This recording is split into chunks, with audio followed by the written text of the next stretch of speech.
Hi friends, welcome to the Women of Honor series.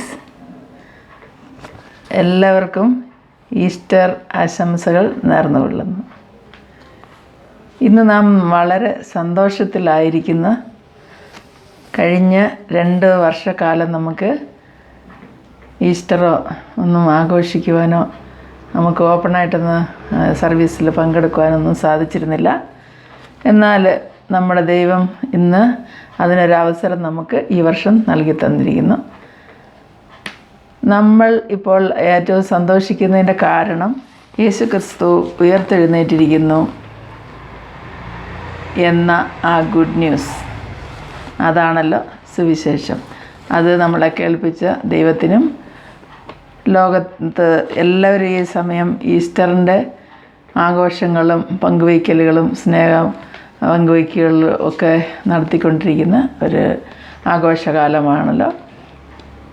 അവൻ്റെ ഉയർത്തെഴുന്നേൽപ്പിനെക്കുറിച്ച്, ക്രിസ്തുവിനെക്കുറിച്ച് ഈ ഒരു ചെറിയ വീഡിയോ വഴി നമുക്ക് ഈസ്റ്ററിൻ്റേതായ ആ സ്നേഹം പങ്കുവയ്ക്കാം. ആ സന്തോഷവും ആ രക്ഷയെക്കുറിച്ചും നമുക്ക് ലഭിച്ചതായ പ്രത്യാശയും എന്താണെന്ന് നമുക്ക് അല്പമായി മനസ്സിലാക്കാം. യേശുവിൻ്റെ പുനരുത്ഥാനം എന്നാൽ ക്രിസ്ത്യാനിറ്റിയുടെ സെൻട്രലായിട്ടുള്ള ഒരു ഡോക്ട്രിനാണ്. യേശു ക്രിസ്തു ക്രൂശ് മരണം വഹിക്കുകയും മരണത്തിൽ നിന്ന് 3-ാം നാൾ ഉയർത്തെഴുന്നേറ്റ് മരണത്തെ കീഴടക്കിയെന്നും ക്രിസ്തീയ സഭ വിശ്വസിക്കുന്നു. അവൻ്റെ ശവാടക്കം യഹൂദ മത ആചാരപ്രകാരം ആയിരുന്നു. ശീലയിൽ ചുറ്റി കല്ലറയിൽ അവർ വച്ച ശേഷം വാതുക്കൽ ഒരു വലിയ കല്ല് ഉരുട്ടി നീക്കി വെച്ചു. അതിൻ്റെ മേലെ ഒരു സീല് ചെയ്ത് എല്ലാം ഭദ്രമാക്കി അതിനുശേഷം കാവൽക്കാരെ നിർത്തിയിരുന്നു. നമുക്ക് ഇന്ന് ഒരു 3 ഭാഗങ്ങളായിട്ട് ഈ ചെറിയ വീഡിയോയെ ഭാഗങ്ങളാക്കി തിരിച്ച് പഠിക്കാമെന്ന് ഞാൻ ആഗ്രഹിക്കുകയാണ്. അതായത് ഇപ്പോൾ നമ്മൾ മരണത്തെക്കുറിച്ചും ശവാടക്കത്തെക്കുറിച്ചും ഏകദേശം വായിക്കുകയും പഠിക്കുകയും ഒക്കെ ചെയ്ത് കഴിഞ്ഞ് നമ്മൾ സർവീസിലൊക്കെ അതെല്ലാം വായിച്ച് കേട്ടതാണ്.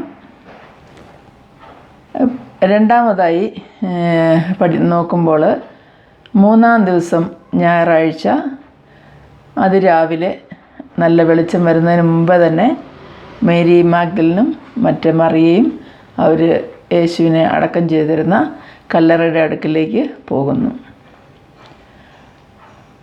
അവരവിടെ എത്തിയപ്പോൾ അവർ കണ്ടത് യേശുവിൻ്റെ കല്ലറ തുറന്നിരിക്കുന്നതായും അത് ഒരു എംപ്റ്റി ടോംബാണെന്നും അവിടെ ആ കല്ലറയിൽ ക്രിസ്തുവിൻ്റെ ശരീരവും അവർക്ക് കാണുവാൻ സാധിച്ചില്ല.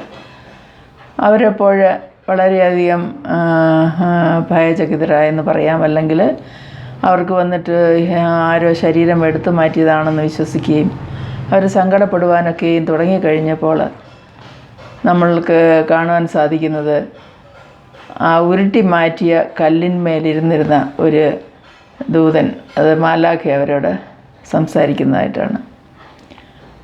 ദൂതൻ ഇപ്രകാരം പറഞ്ഞു, ഭയപ്പെടേണ്ട, യേശു ഉയർത്തെഴുന്നേറ്റിരിക്കുന്നു എന്ന്. ഈ സദ്വർത്തമാനം യേശു ഉയർത്തെഴുന്നേറ്റിരിക്കുന്നു എന്ന് കേട്ടപ്പോൾ ആ കേട്ട കാര്യത്തെ എങ്ങനെ വിശ്വസിക്കണമെന്നോ അല്ലെങ്കിൽ അത് എങ്ങനെ ഉൾക്കൊള്ളണമെന്നോ ഒന്നും അവർക്കറിയില്ലായിരുന്നു. എങ്കിലും അവർ ഉടനെ തന്നെ ബന്ധപ്പെട്ട് അവർ തിരികെ ഓടിപ്പോയി ശീമോനെയും മറ്റ് സ്ലീഹന്മാരെയും വിവരം അറിയിച്ചു. നമ്മൾ കാണുന്നുണ്ട്, വചനത്തിൽ വായിക്കുന്നുണ്ട്.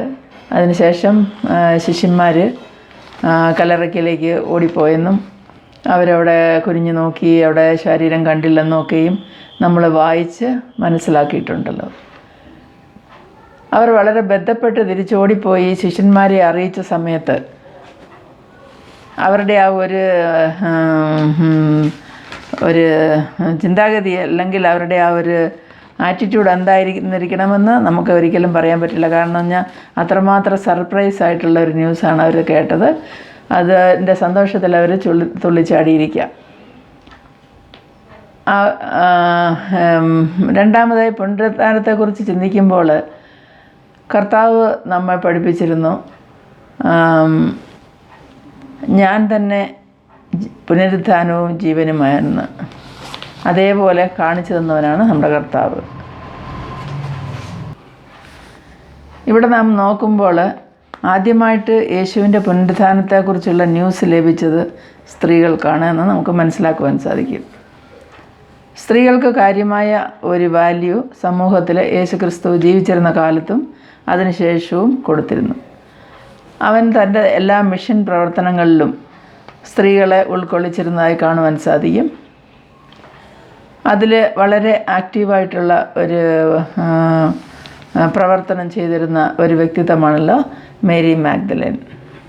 ക്രിസ്തുവിൻ്റെ ക്രൂശാരോഹണ സമയത്തും മാതാവിനോടൊപ്പം യേശുവിൻ്റെ അമ്മയോടൊപ്പം കുരിശിൻ്റെ ചുവട്ടിൽ നിന്ന് അമ്മയോടൊപ്പം ക്രൂശീകരണമൊക്കെയും കണ്ട ഒരു സ്ത്രീയാണ് മേരി മാഗ്ദലേൻ.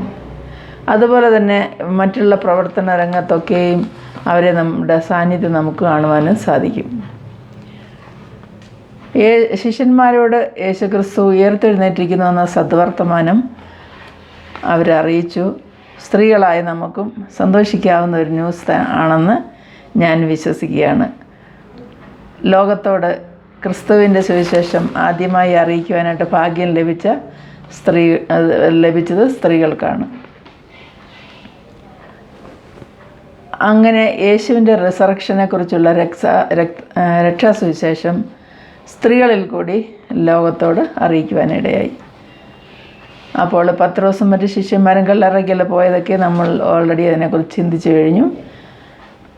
പിന്നീട് യേശുക്രിസ്തു തന്നെ പ്രത്യക്ഷപ്പെട്ട് തൻ്റെ ആണിപ്പഴുതുള്ള കരങ്ങൾ അവർക്ക് കാണിച്ചു കൊടുത്തതായും നമ്മൾ വായിക്കുന്നുണ്ടല്ലോ. ഇവിടെ മൂന്നാമതായി ചിന്തിക്കുമ്പോൾ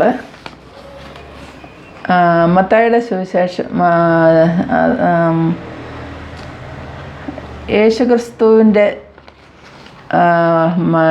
പുനരുത്ഥാനത്തെക്കുറിച്ച് പഴയ നിയമവും പുതിയ നിയമവും ഒരുപോലെ തന്നെ സാക്ഷിക്കുന്നു. യേശുക്രിസ്തു ഉയർത്തെഴുന്നേൽക്കുമെന്ന സത്യത്തെക്കുറിച്ച് യേശു കുരിശിൽ മരിക്കുന്നതിന് മുമ്പ് തന്നെ അത് ടെസ്റ്റിഫൈ ചെയ്തിരുന്നു. അവൻ കുരിശിൽ മരിച്ചതും അവൻ ഉയർത്തെഴുന്നേറ്റ ശേഷം അവൻ്റെ ശരീരം ശിഷ്യന്മാർ കാണുകയും അവരതിന് സാക്ഷികളാകുകയും ചെയ്തു. അതിൻ്റെ സത്യാവസ്ഥ അവർ അനുഭവ സാക്ഷികളായി തന്നെ ലോകത്തോട് വിളിച്ചു പറയുകയാണ് ചെയ്തത്. അവരിങ്ങനെ പറഞ്ഞു,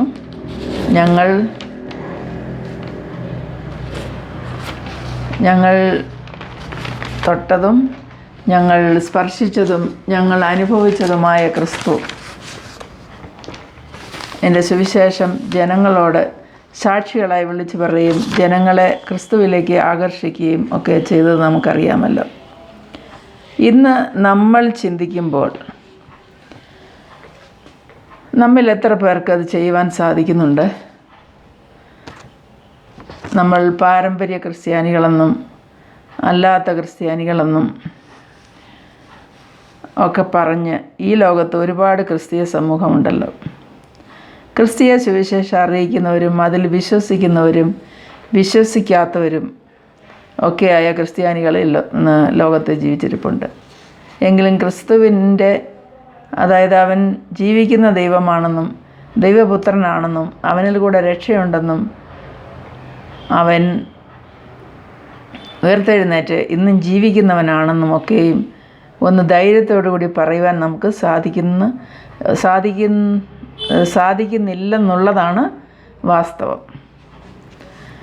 നമ്മുടെ പൂർവികരിൽ പലരും ജീവത്യാഗം തന്നെ ചെയ്ത് അവർ ഈ കർത്താവിന് വേണ്ടിയും സഭയ്ക്ക് വേണ്ടിയും നിലനിന്ന് അവരുടെ ജീവിതമേ ഒരു സാക്ഷിയായിട്ട് നിന്നതുകൊണ്ടാണ് ഇന്നും ഈ 2000 വർഷങ്ങൾ കഴിഞ്ഞിട്ടും ഈ ക്രിസ്ത്യാനിറ്റി, ക്രിസ്തീയ സമൂഹം, ക്രിസ്തീയ വിശ്വാസം ഭൂമിയിൽ നിലനിൽക്കുന്നത് എന്ന് നമുക്ക് കാണുവാനായിട്ട് സാധിക്കും.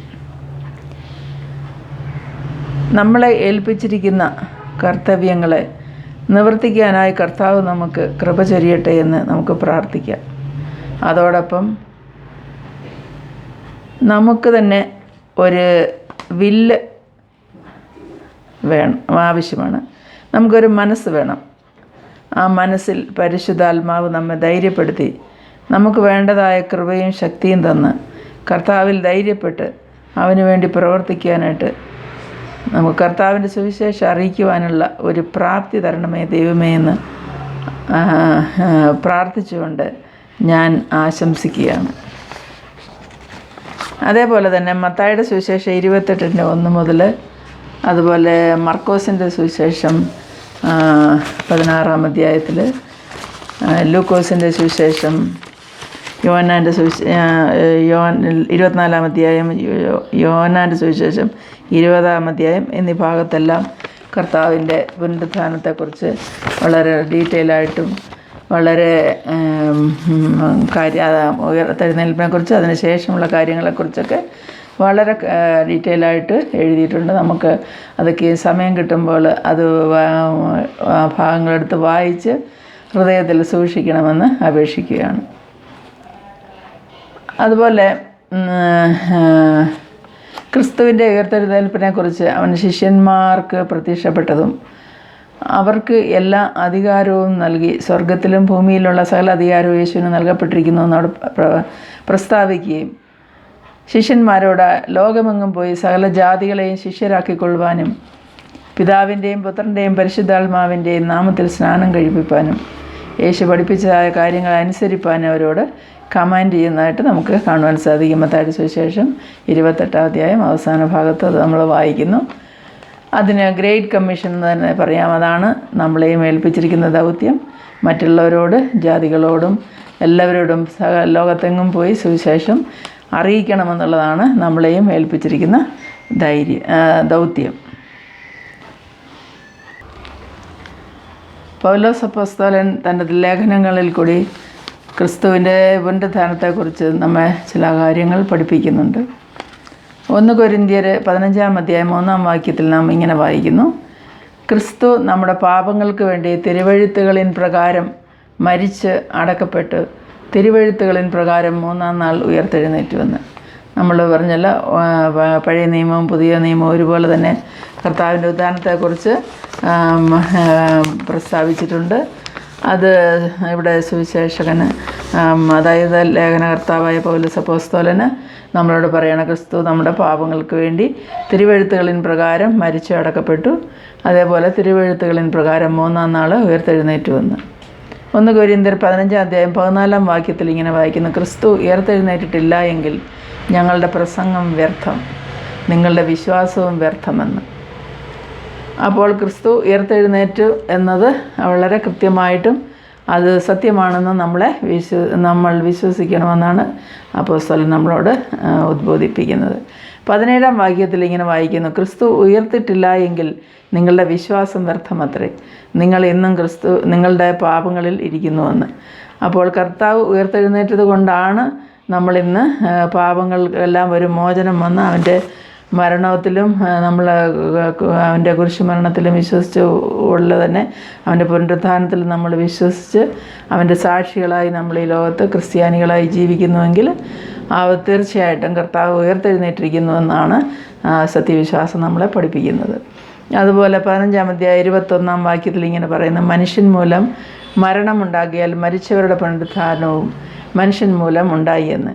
ആദാമിൽ എല്ലാവരും മരിക്കുന്ന പോലെ ക്രിസ്തുവിൽ എല്ലാവരും ജീവിക്കപ്പെടും. ആദാം പാപം ചെയ്തു, മരണം ലോകത്തേക്ക് കടന്നു വന്നു. ഏക മനുഷ്യനിൽ കൂടി മരണം ലോകത്തിലേക്ക് വരികയും സാത്താൻ്റെ പ്രവൃത്തികൾക്ക് അധീനപ്പെട്ടു പോയ മനുഷ്യനെ വീണ്ടെടുക്കാനായിട്ട് കർത്താവ് ലോകത്തിലേക്ക് മനുഷ്യനായി അവതരിച്ചു വന്ന് കുരിശുമരണം ഏറ്റെടുത്ത് അവൻ നമ്മുടെ പാപങ്ങളെ കുരിശിന്മേലെല്ലാം വഹിച്ച് അവൻ മരിച്ചു, അടക്കപ്പെട്ടു.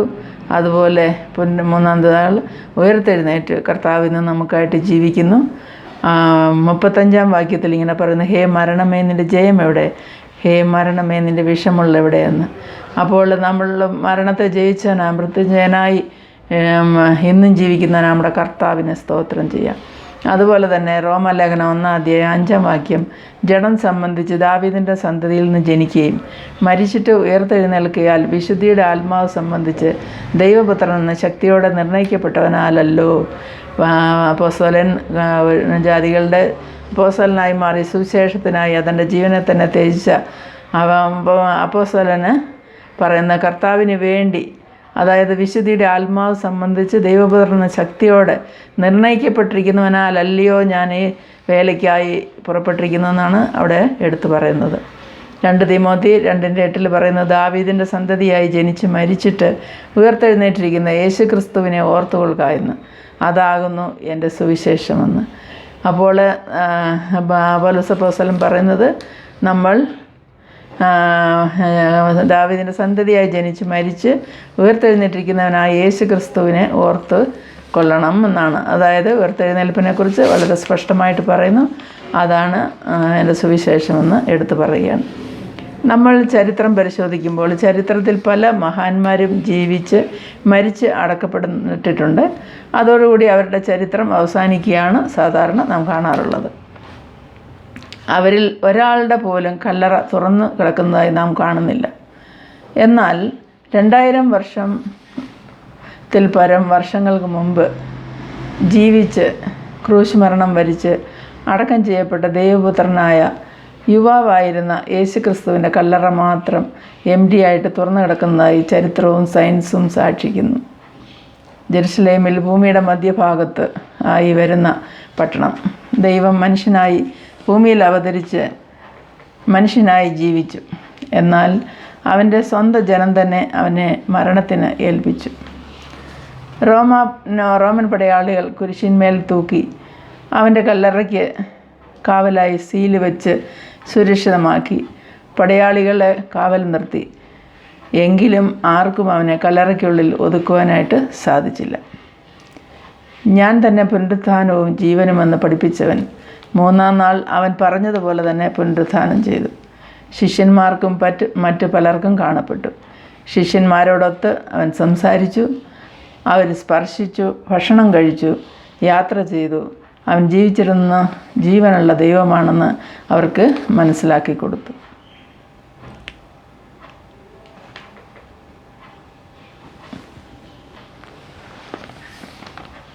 ഏതാണ്ട് 12-13 വർഷങ്ങൾക്ക് മുമ്പ് ജെറുസലേം സന്ദർശിക്കുവാൻ, ഇന്ന് യേശുവിൻ്റെ കല്ലറ സ്ഥിതി ചെയ്യുന്ന സ്ഥലം എന്ന് പറയുന്നത് ജെറുസലേമിലെ ഹോളി സെപ്പൽക്കർ എന്ന ചർച്ചിൻ്റെ ഉള്ളിലാണ് ക്രിസ്തുവിനെ അടക്കം ചെയ്ത കല്ലറ. അവരത് റിനോവേഷനൊക്കെ ചെയ്ത് നല്ലതായിട്ട് ഭംഗിയായി സൂക്ഷിച്ചിരിക്കുന്നു. അപ്പോൾ എൻ്റെ ഒരു പേഴ്സണലായിട്ടുള്ള ഒരു എക്സ്പീരിയൻസ് പറയുവാനായിട്ടാണ് ഞാൻ ഈ ഭാഗം എടുക്കുന്നത്. ഹോളി ലാൻഡിൽ പല സ്ഥലങ്ങളും സന്ദർശിച്ചു.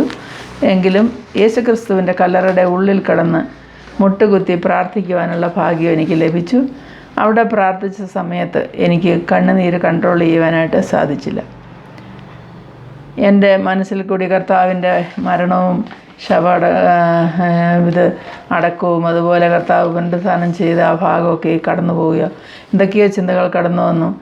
ഈ പാപിയായി എനിക്കും ആ സ്ഥലത്ത് എത്താനും അതുപോലെ അവനെ വെച്ചതായ സ്ഥലം സ്പർശിക്കാനും ഒക്കെ സാധിച്ചല്ലോ എന്നുള്ള സന്തോഷവും അതോടൊപ്പം തന്നെ ദൈവത്തിന് നന്ദി പറഞ്ഞുകൊണ്ട് വളരെയധികം കണ്ണുനീരൊഴുക്കി അവിടെ അല്പസമയമേ കിട്ടിയുള്ളൂവെങ്കിൽ പ്രാർത്ഥിക്കാനായിട്ട് സാധിച്ചു. അതിൽ ഞാൻ ദൈവത്തിന് നന്ദി പറയുകയാണ്. ആ സമയം ഞാൻ പോകുന്ന സമയത്തൊരു പുതിയ മാല കയ്യിൽ കൊണ്ടുപോയിരുന്നു. അതായത് അവസരം കിട്ടുകയാണെങ്കിൽ അവിടെ വെച്ച് അത് ബ്ലസ് ചെയ്ത് വാങ്ങിക്കാം എന്നുള്ളൊരു മനസ്സിൽ കരുതി കയ്യിൽ വെച്ചിരുന്നു. അപ്പോൾ ഞങ്ങൾക്ക് മുമ്പായിട്ട് ബിഷപ്പുമാരൊക്കെ കല്ലറയ്ക്കുള്ളിലേക്ക് കടന്നുപോയി പ്രാർത്ഥിക്കുന്നുണ്ടായിരുന്നു. അപ്പോൾ ഒരാൾ മുഖേന ബിഷപ്പിൻ്റെ കയ്യിൽ എൻ്റെ ചെയിൻ കൊടുക്കുവാനായിട്ട് സാധിച്ചു. അപ്പോൾ ബിഷപ്പ് ഉള്ളിൽ പ്രാർത്ഥിച്ചു. അതിന് ശേഷം വെളിയിൽ വന്ന് ചെയിന് ഇങ്ങനെ തിരിച്ചു കൊടുക്കുമ്പോൾ ഇതാരുടെയാണ്, ഇതിൻ്റെ ഭാഗ്യമുള്ളവരാണെന്ന് പറഞ്ഞിട്ട് കൊടുത്തു. അപ്പോൾ കൊടുത്ത ആൾക്കറിയില്ല അതാരുടെ മാലയാണെന്നോ ഒന്നും അറിയില്ല. അപ്പോൾ ആ ചെയിന് വന്നിട്ട് എൻ്റെ അടുത്ത് തിരികെ കിട്ടി. അപ്പോൾ ഭാഗ്യമുള്ള ആളാണെന്ന് പറഞ്ഞപ്പോൾ അങ്ങനെ ഒരു ഭാഗ്യം ലഭിക്കുമെന്ന് ഞാനും ഒരിക്കലും ഓർത്തതല്ല. എങ്കിലും അതിൻ്റെ ഉടമസ്ഥൻ ഞാനാണെന്നുള്ളത് ഞാൻ ആരോടും പറയാൻ പോയില്ല. എങ്കിലും ആ ചെയിന് ഞാൻ ഇന്ത്യയിലെത്തിയതിന് ശേഷം എൻ്റെ കഴുത്തിൽ ഇടുകയാണ് ഉണ്ടായത്. പിന്നീട് കുറച്ച് വർഷങ്ങൾക്ക് ശേഷം ഞാൻ അതിൻ്റെ മകന് നൽകി. അവന് ഇന്നും അവൻ്റെ കഴുത്തിൽ ധരിച്ചിട്ടുണ്ട്. അപ്പോൾ അങ്ങനെ ഒരു പ്രതീക്ഷിക്കാത്ത, എന്നാൽ ഞാൻ ആഗ്രഹിച്ചതായ ഒരു സംഭവം ദൈവം എനിക്ക് നടത്തി തന്നു. മറ്റൊന്നുമല്ല, അവനെ അടക്കം ചെയ്ത കല്ലറയ്ക്കുള്ളിൽ ആ എംപ്റ്റി ടോംബ് ഒന്ന് കാണുവാൻ, അതിനകത്ത് കയറുവാനുള്ള ഭാഗ്യം, അത്രയേ ഉള്ളൂ. അങ്ങനെ എനിക്ക് ഞാൻ പ്രതീക്ഷിക്കാത്തതും എന്നാൽ ആഗ്രഹിച്ചുമായ ആ കാര്യം ദൈവം നിവർത്തിച്ചു തന്നു. അതിന് ദൈവത്തിന് നന്ദി പറയുകയാണ്. എൻ്റെ കർത്താവ് എന്നും ജീവിക്കുന്നവനാണ്, അവൻ കല്ലറയ്ക്കുള്ളിൽ ഒതുങ്ങി ഇരിക്കുന്നവനല്ല എന്നുള്ളത് നമുക്ക് ഏറ്റവും ശക്തമായിട്ട് വിശ്വസിക്കുവാൻ ഉള്ള എല്ലാ തെളിവുകളും ലോകത്തിന്ന് ഉണ്ട്. കർത്താവ് ഇന്നും ജീവനോടെ ലോകത്ത് ഇരിക്കുന്നെന്ന് മാത്രമല്ല, നമ്മളുടെ ഹൃദയങ്ങളിലും ജീവിക്കുന്നു. അവനായി നമുക്ക് നമ്മളുടെ ജീവിതത്തെ സമർപ്പിച്ചുകൊണ്ട് ദൈവനാമത്തിന് മഹത്വം കരയറ്റിക്കൊണ്ട് അവനെ മാത്രം സ്തുതിച്ചുകൊണ്ട് നമ്മൾക്ക് ഈ വീഡിയോയിൽ കൂടി ഈ സന്ദർഭത്തിൽ അന്യോന്യം ഈസ്റ്റർ ആശംസകൾ നേരാം. Happy Easter.